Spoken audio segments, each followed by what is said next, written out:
Hello and welcome everybody. So how you can reset a folder in Windows? Okay, so let's open the File Explorer. Okay, here you can see there are lots of folders here. So suppose that we select one folder.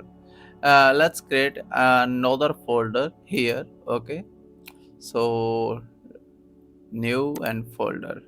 This is my new folder. Okay, so how can I reset this folder? Okay, so select the folder and go to three dots. Okay, and go to more options. Okay, and now you can see here we have an option in view.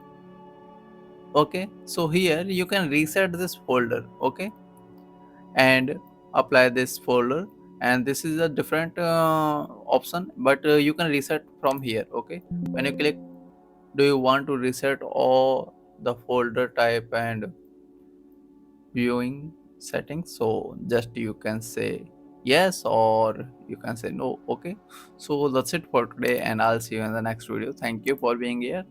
Bye.